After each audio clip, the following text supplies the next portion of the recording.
أعوذ بالله السميع العليم من الشيطان الرجيم. بسم الله الرحمن الرحيم.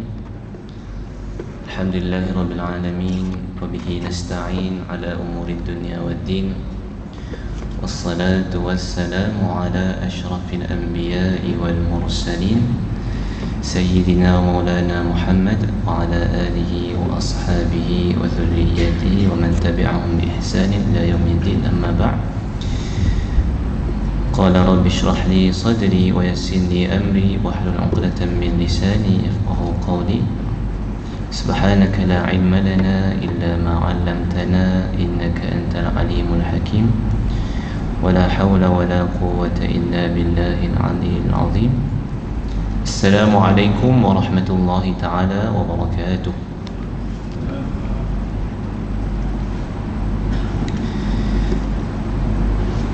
Alhamdulillah, syukur kita kepada Allah Subhanahu wa Ta'ala dengan limpah izin kurnia serta inayahnya.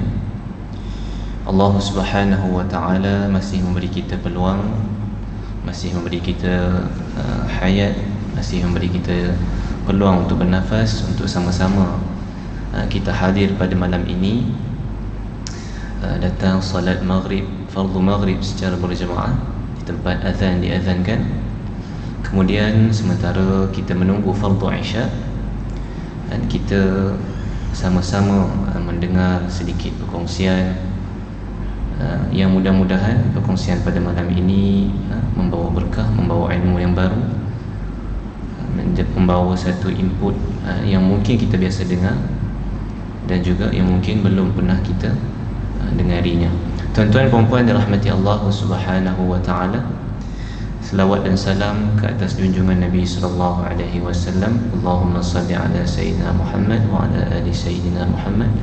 Dan seterusnya doa kita panjatkan kepada Allah keampunan untuk diri kita, untuk keluarga kita, untuk sahabat andai kita, untuk jiran tetangga kita, untuk para asatidah kita, dan juga untuk orang yang beriman yang telah pergi meninggalkan sebelum meninggal dunia sebelum pada kita. Tuan-tuan dan puan rahmati Allah Subhanahu wa Ta'ala, insya-Allah seperti biasa tuan-tuan, pada malam ini kita teruskan lagi kita punya pengajian dalam pengajian tafsir suratul Kahfi.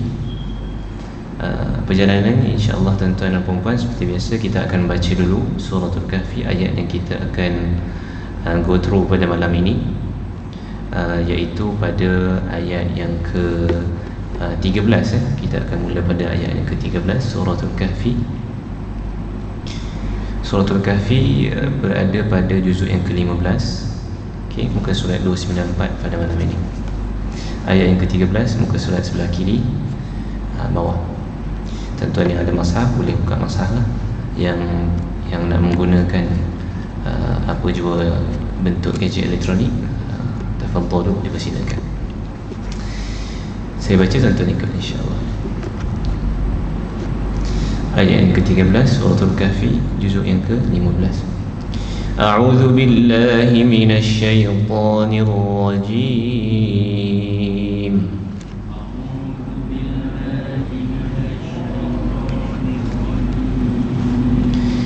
Bismillahirrahmanirrahim.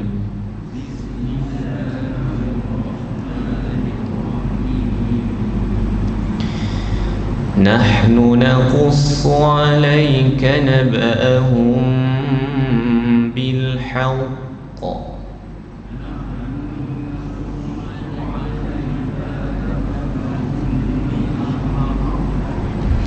إنهم فتية آمنوا بربهم وزدناهم هدى.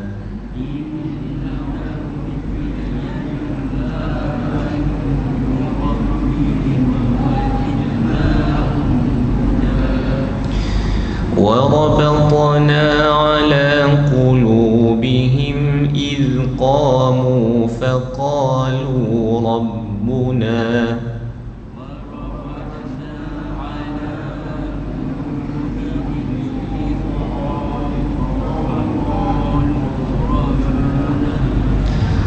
فقالوا ربنا ربنا رب السماوات والأرض لن ندعو من دونه إلها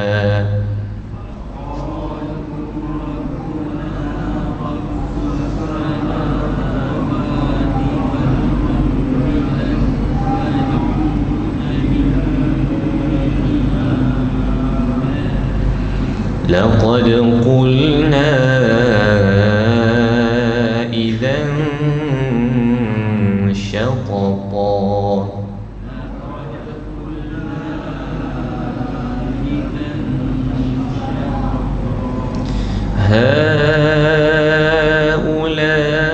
هؤلاء قومنا اتخذوا من دونه آلهة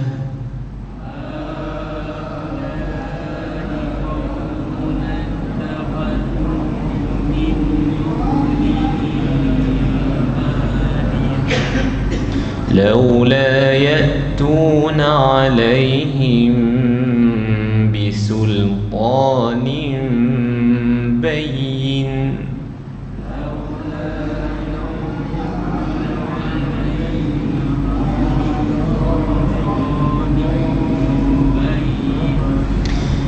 فمن أظلم ممن افترى على الله كذبا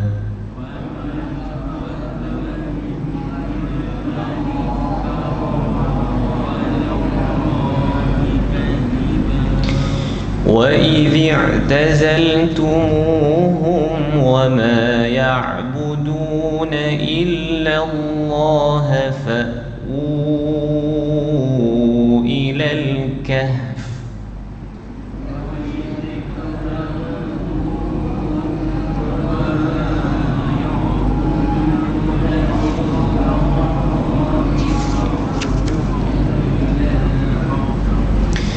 فأووا إلى الكهف ينشر لكم ربكم من رحمته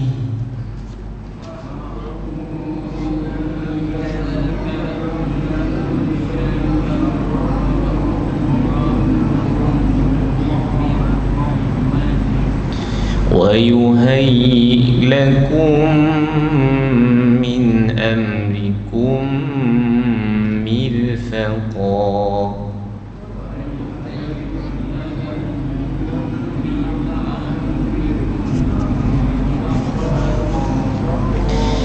وترى الشمس إذا طلعت تزاور عن كهفهم ذات اليمين وإذا غربت تقرضهم ذات الشمال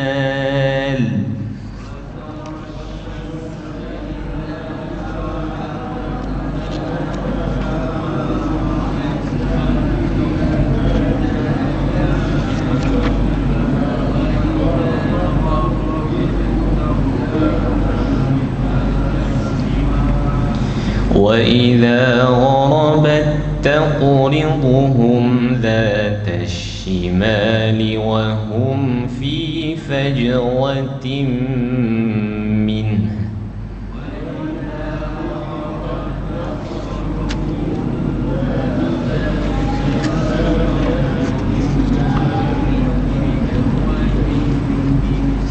ذلك من آيات الله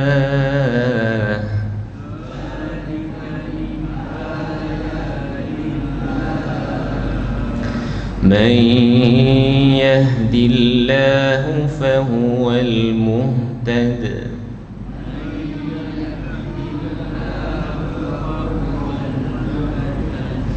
ومن يضلل فلن تجد له وليا مرشدا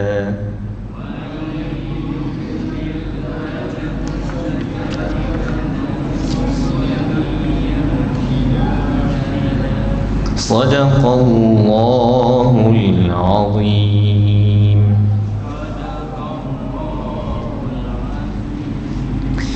Alhamdulillah, tuan-tuan dan puan-puan dirahmati Allah Subhanahu wa taala. Kita selesai membaca lebih kurang 5 ayat pada malam ini. Dan 5 ayat ini kita akan tengok dia punya terjemahannya dan penafsirannya yang dibawa oleh Buya Hamka ataupun Profesor Dr. Hamka, yang kita menggunakan kitab beliau iaitu Tafsir Al-Azhar. Tuan-tuan dan puan-puan dirahmati Allah Subhanahu wa taala, Nabi SAW bersabda, ni'matani maghbunun kathirun fihima minan nas, as-sihhatu wal faragh. Dua nikmat yang banyak disia-siakan. Ni'matani, dua nikmat, maghbunun fihima kathirun minan nas. Dan Nabi kata dua nikmat yang mana dua nikmat ni selalu manusia abaikan. Jarang manusia nak bersyukur dengan dua nikmat ni. Jarang manusia nak rasa berterima kasih dengan nikmat ni. Jarang itu maksudnya kebanyakan manusia. Fihi ma kathirun minan nas, kata Nabi. Kebanyakan manusia memang dia abaikan dan memang dia jarang nak bersyukur tentang dua nikmat ni. Apa dia, tuan-tuan? As-sihhatu, kata Nabi, ialah nikmat sihat. Nikmat sihat ni jarang orang nak bersyukur kan. Kita bangun pagi, buka mata, alhamdulillah kan, minum air, suara ada, kaki tak sakit dan sebagainya, alhamdulillah. Ada orang, tuan-tuan dan puan-puan, nak bangun daripada katil pun tak boleh kan? 10 tahun atas katil, 15 tahun sakit atas katil. Itu kalau boleh bangun pula, nak duduk, ada orang bangun pagi kaki kebas, biasa kan, kalau penyakit dah datang umur sikit, biasanya macam itulah. Kaki kebas sebelah kiri dan sebelah kanan, tak boleh berdiri dan sebagainya. Ala kulli hal, tuan-tuan dan puan-puan, nikmat ni perlu disyukuri, iaitu nikmat kesihatan. Dan antara nikmat yang lain tentang kesihatan ni kita dapat syukur ialah, yang perlu kita syukuri ialah nikmat suara kita. Suara kita, kita punya lidah kita, mulut kita, gigi kita, yang dikurniakan nikmat kesihatan kepadanya. Dan dengan nikmat itu kita dapat baca Quran dengan baik, alhamdulillah. Macam malam ini, alhamdulillah tuan-tuan dan puan-puan, dan mudah-mudahan setiap pahala, setiap huruf yang kita baca ni, dan Allah Subhanahu wa taala akan menjadikannya berat dalam mizan hasanah kita di akhirat nanti, insya-Allah. Tuan-tuan dan puan-puan dirahmati Allah Subhanahu wa taala, kalau orang dia tak ada gigi, dia agak susah nak baca Quran. Dia nak sebut huruf zal, huruf tha, wa, susah. Sebab kalau tak ada gigi, even tak ada gigi dua depan ni pun dah susah dah. Nak sebut tha macam mana? Tha ni dia hujung lidah, macam kita bagi tahu yang pertemuan lepas.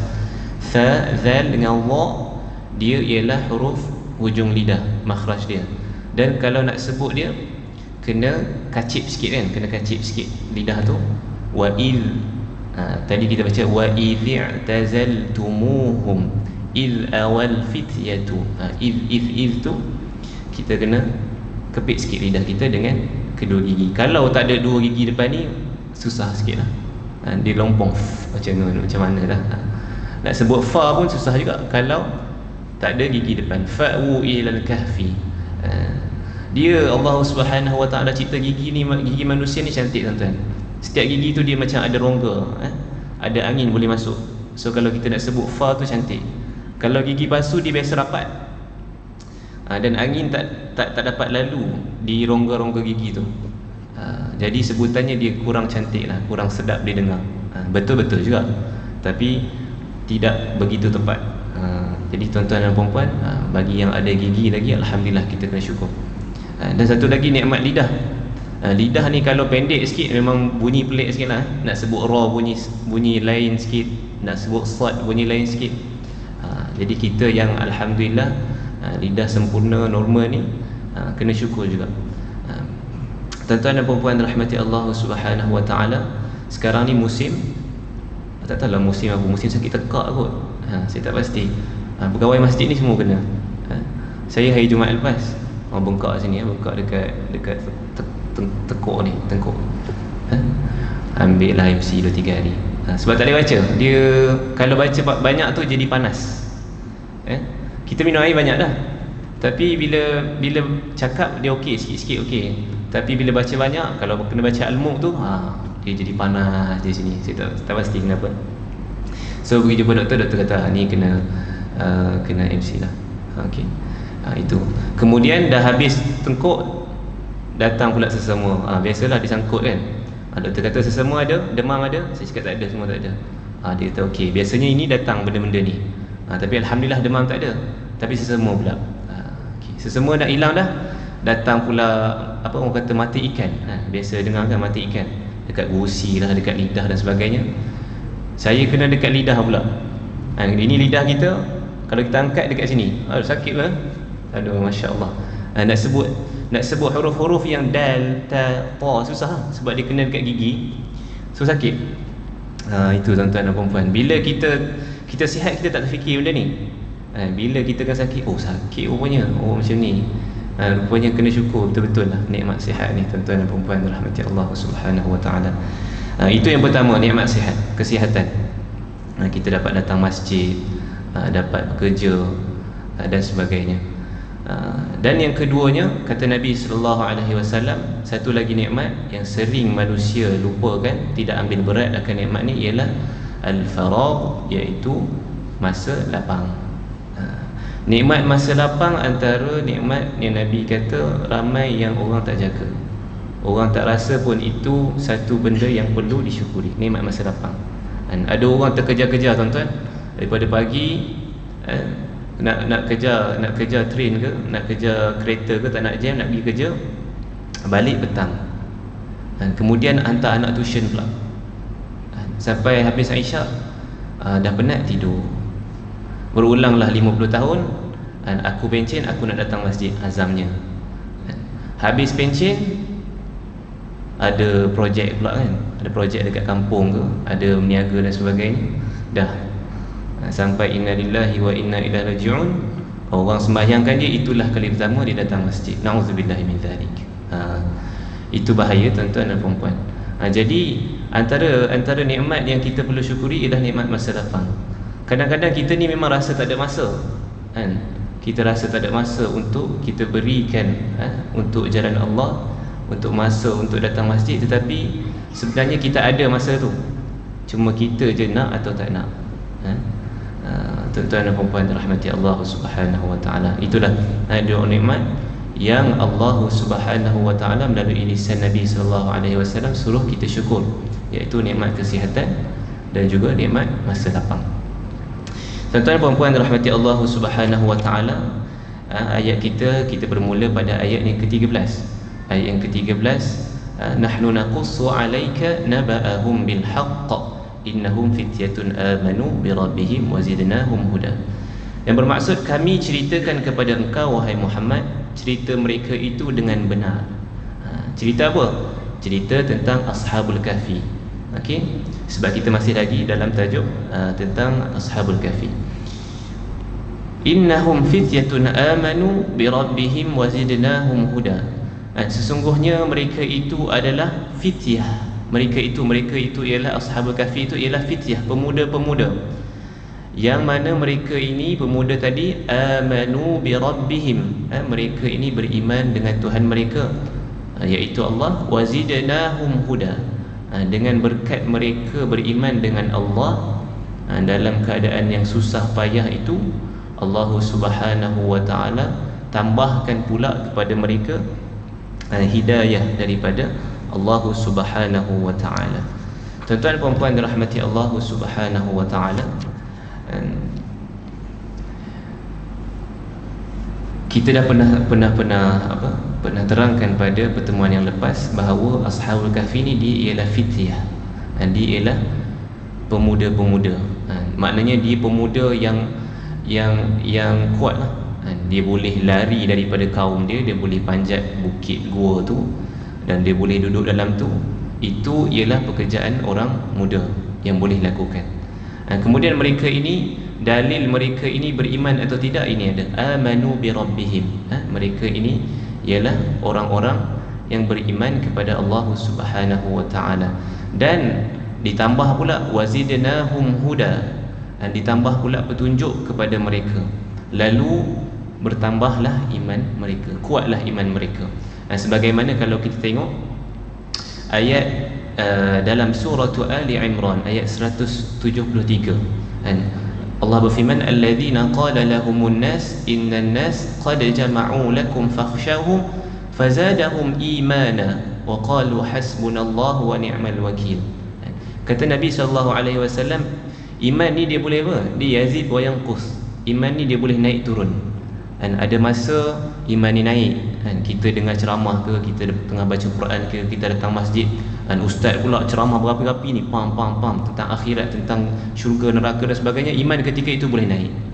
Dan ketika mana kita berjalan di pasar dan sebagainya, mall ke dan sebagainya, pemandangan pun subhanallah, masya-Allah, beli pula barang-barang dan sebagainya, itu boleh membuatkan kita punya iman yang naqis, ni ialah berkurangan. Itu sifat iman.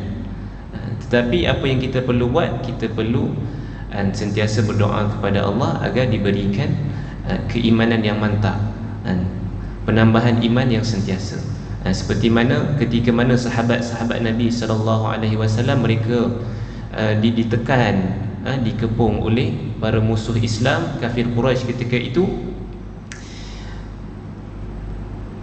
mereka dikuatkan iman mereka oleh Allah Subhanahu wa taala. Dengan sebab tekanan itu lebih kuat iman mereka. Fazadahum imana, ayat tadi, qad jama'u lakum fakhshawhum.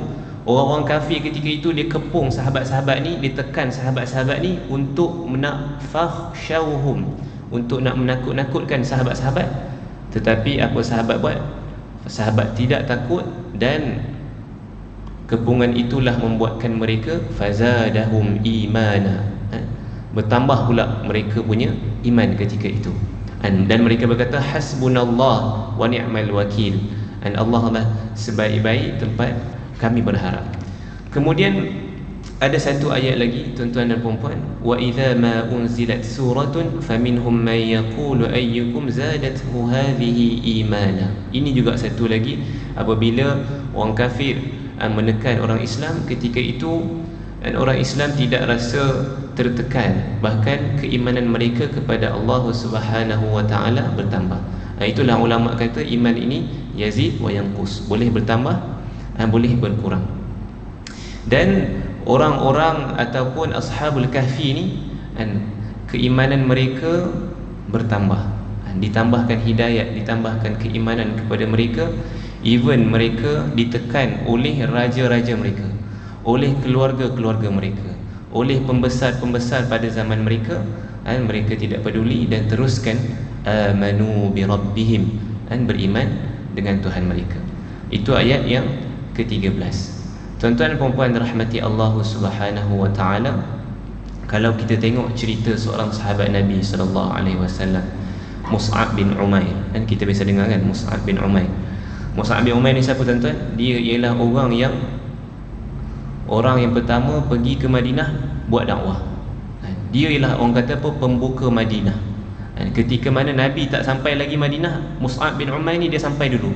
Dia yang dakwah dulu dekat orang-orang Madinah. Orang Madinah ni digelar orang Ansar, dan orang-orang Mekah yang berhijrah dipanggil Muhajirin.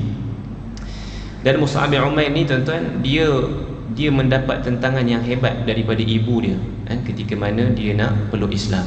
Mus'ab bin Umair ni dia antara orang-orang yang awal juga memeluk Islam, dan dia ialah pengikut rombongan sahabat yang berhijrah, hijrah yang pertama, pergi jumpa Raja Najasyi, kan kita biasa dengar.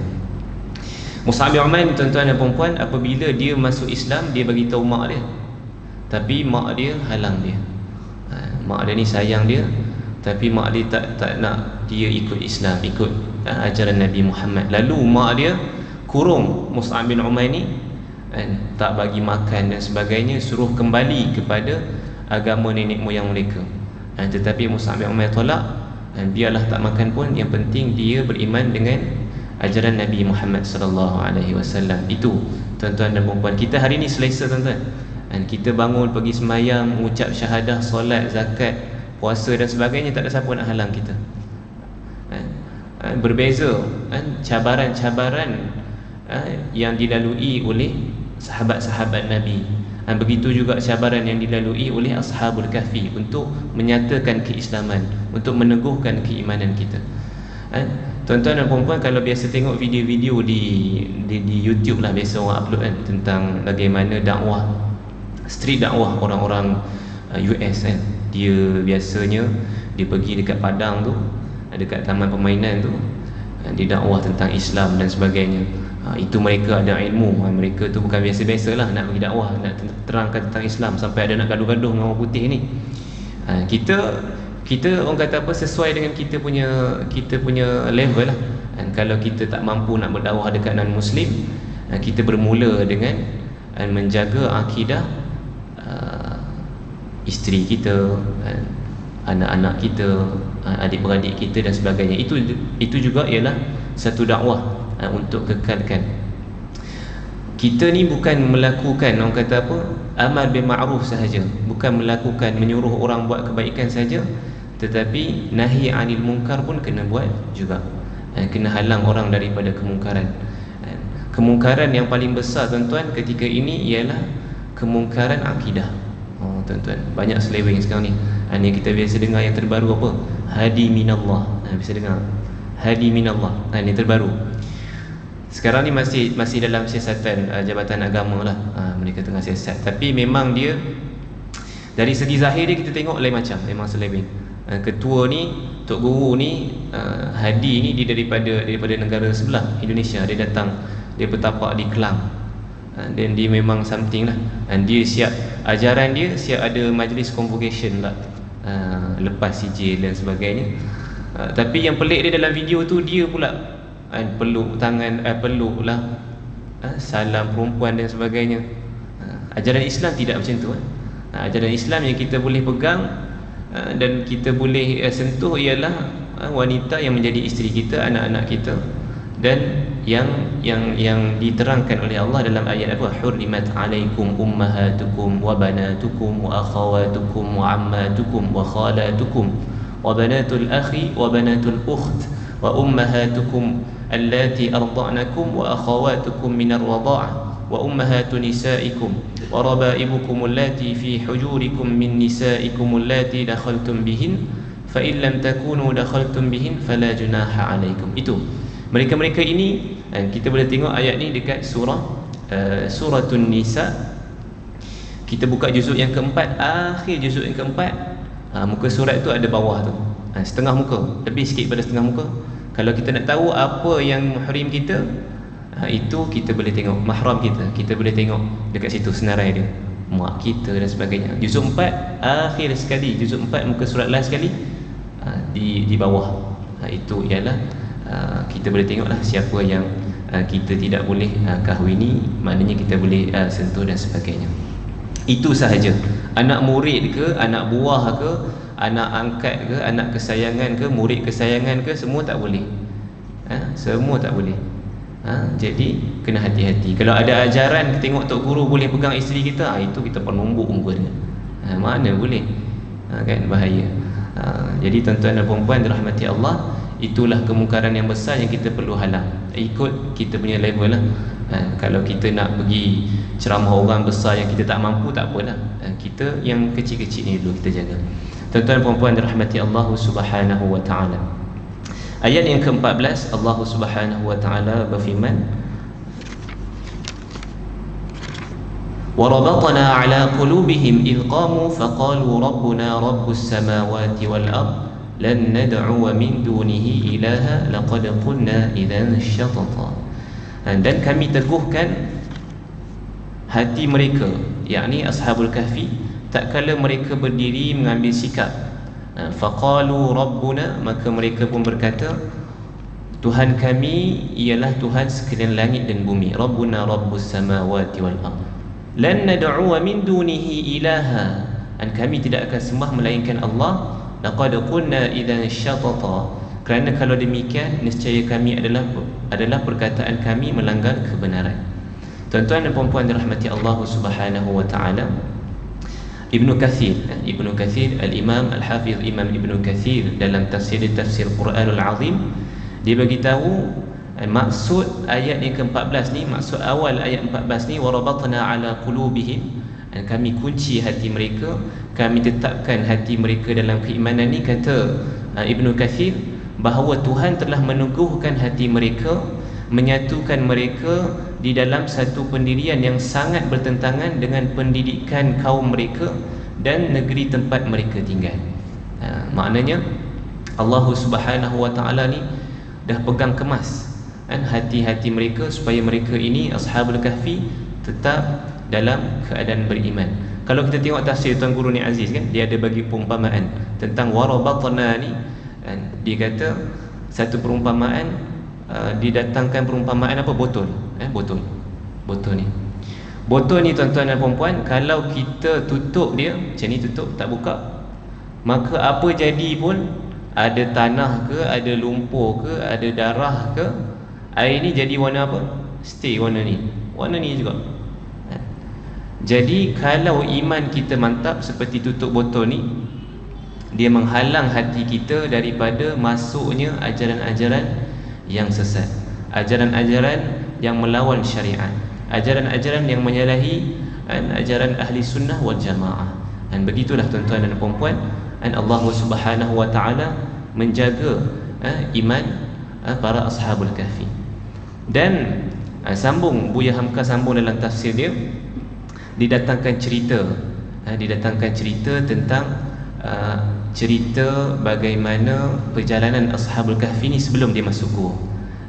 Didatangkan cerita bahawasanya raja ketika itu, dia tafsir Al-Azhar ni sebut apa? Kata sahibul hikayat, iaitu kata orang yang bercerita. Dia bila perkataan macam ni tuan-tuan dan puan-puan, dia belum tentu betul, belum tentu salah. Biasa dengar, kalau kita biasa dengar term kisah Israiliyat. Azan dulu. Kita bagi dulu azan insya-Allah.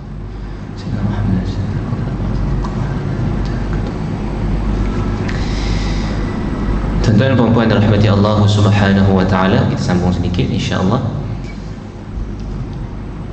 Kata sahibul hikayat, ketika ini tafsir Al-Azhar Buya Hamka nak menceritakan tentang bahawasanya cerita ini, cerita yang nak didatangkan ini boleh jadi betul, boleh jadi salah, boleh jadi betul, boleh jadi tidak betul.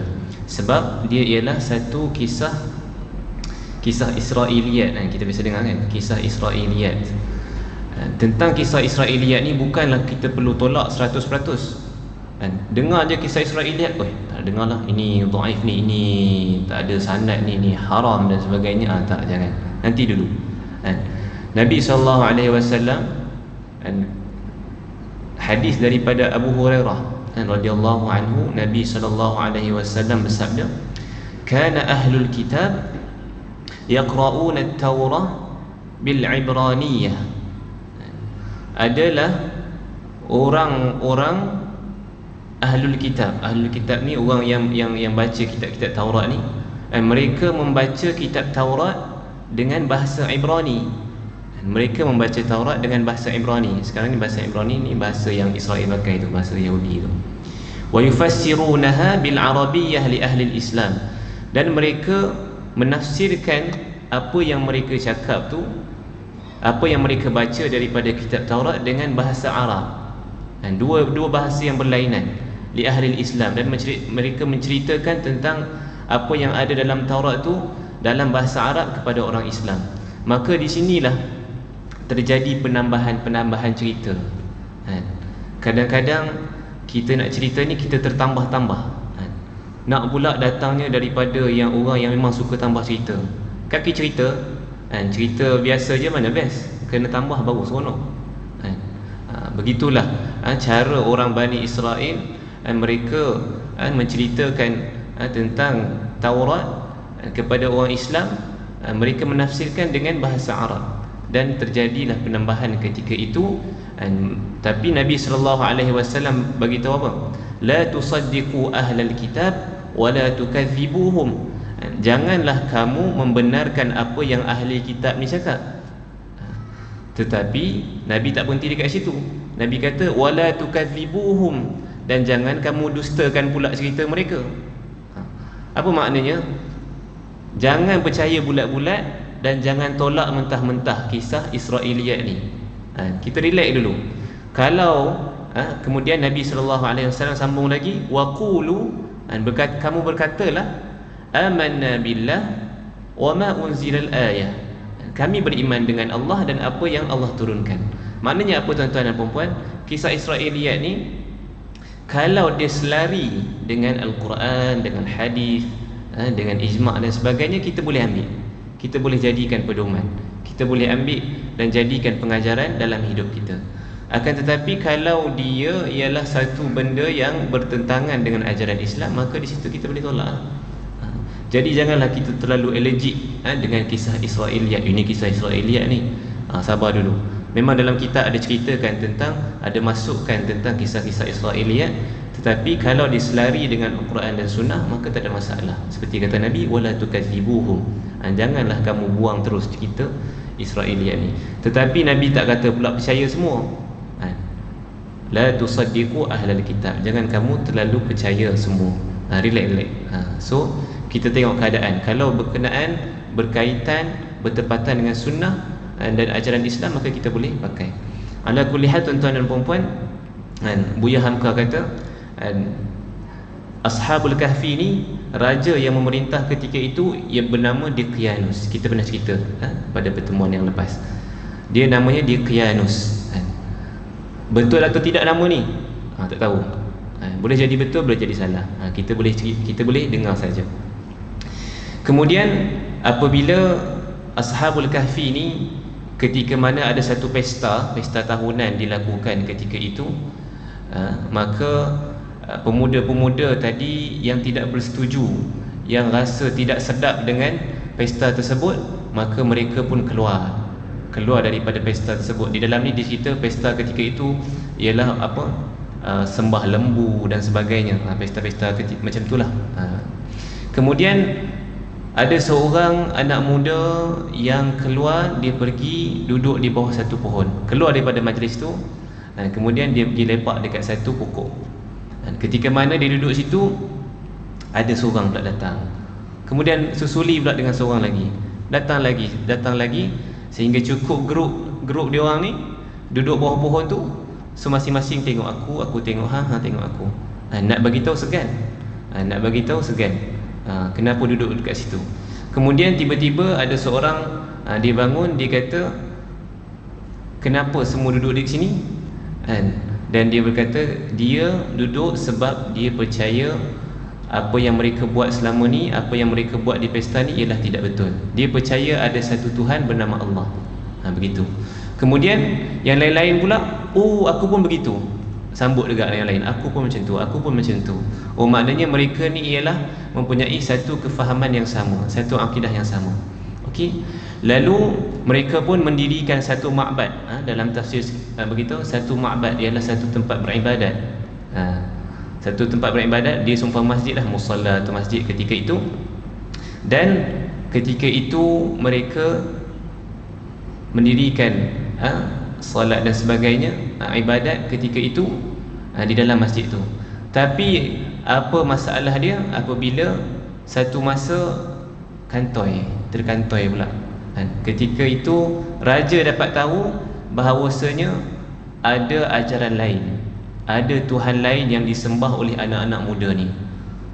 Maka dia pun panggil mereka ini, anak-anak muda ni, untuk datang menghadap raja dan pembesar dia. Ketika itu dia ada majlis, dia ada meeting dan sebagainya di antara raja dan pembesar-pembesar dia. Maka dipanggilnya anak muda 7 orang ni, datang, apa masalah kamu beriman dengan Tuhan yang lain daripada yang kami semua sembah? Begitu lebih kurang. Maka ketika itulah ayat yang ke-14 ni yang menceritakan tentang apa yang Ashabul Kahfi bagi tahu. Mereka buat apa? Iz qamu, mereka semua bangun, faqalu rabbuna rabbus samawati wal ard lan nad'u min dunihi ilaha. Mereka bangun, mereka kata, Tuhan kami ialah Tuhan yang menciptakan langit dan bumi. Lan nad'u min dunihi ilaha, dan kami tidak akan sembah Tuhan melainkan Allah.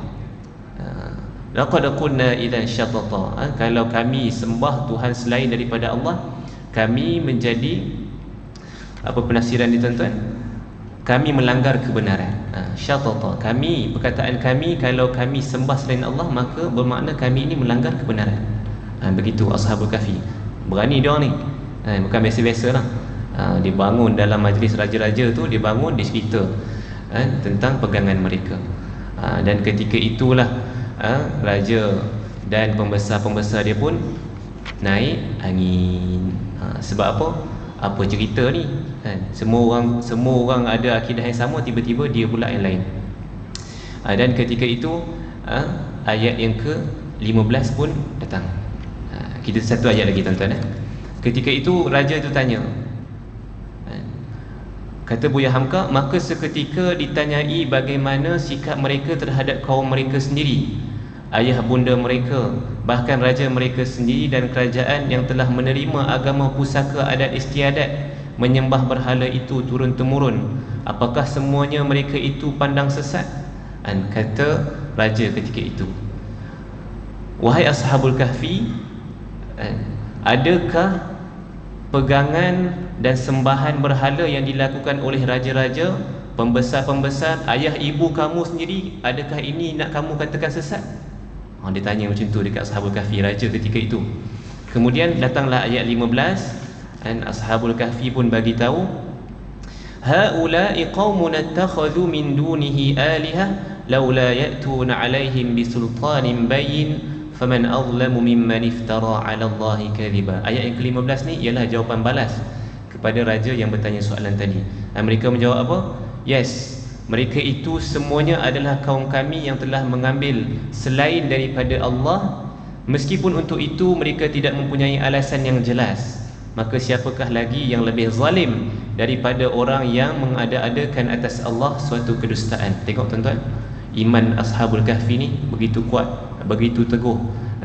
Walaupun dihimpit, ditekan, ditanya soalan yang begitu lain macam di depan pembesar dan juga raja-raja pada ketika itu, mereka menjawab, yes, apa yang dipegang oleh raja, pembesar, ayah ibu kami, semuanya sesat. Faman azlamu mimman iftara 'ala Allahi kadhiba. Siapakah yang lebih zalim, kata Ashabul Kahfi, didakwah pula raja tu, daripada orang yang menjadikan sekutu bagi Allah Subhanahu wa taala, yang mengadakan kedustaan bagi Allah. Siapakah yang lebih zalim daripada mereka-mereka itu, kata Ashabul Kahfi. Kemudian tuan-tuan, ayat yang ke-16 insya-Allah kita akan tengok bagaimana Allah Subhanahu wa taala nak ceritakan bagaimana Ashabul Kahfi ni ketika dalam gua apa dia buat, apa Ashabul Kahfi ni buat.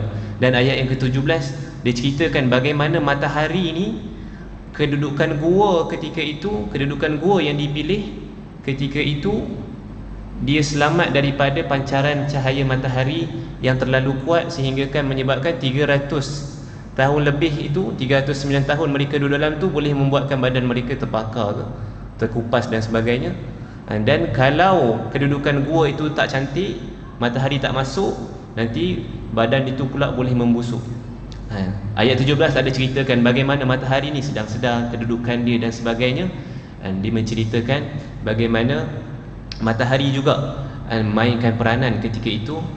Allah Subhanahu wa taala suruhlah kedudukan matahari dan sebagainya memainkan peranan sehingga kan mendatangkan body Ashabul Kahfi ni boleh terjaga selama 300 sinina wazdadu 9. Mereka duduk dalam gua selama 309 tahun. Dan wallahu taala alam, insya-Allah kita sambung lagi pada masa akan datang. Ma asabaka min hasanatin faminallah wa ma asabaka min sayyi'atin famin nafsi wa syaitan. Apa yang baik daripada Allah Subhanahu wa taala, apa yang buruk daripada diri sendiri dan syaitan. Wabillahi taufiq wal hidayah. Wassalamualaikum warahmatullahi wabarakatuh.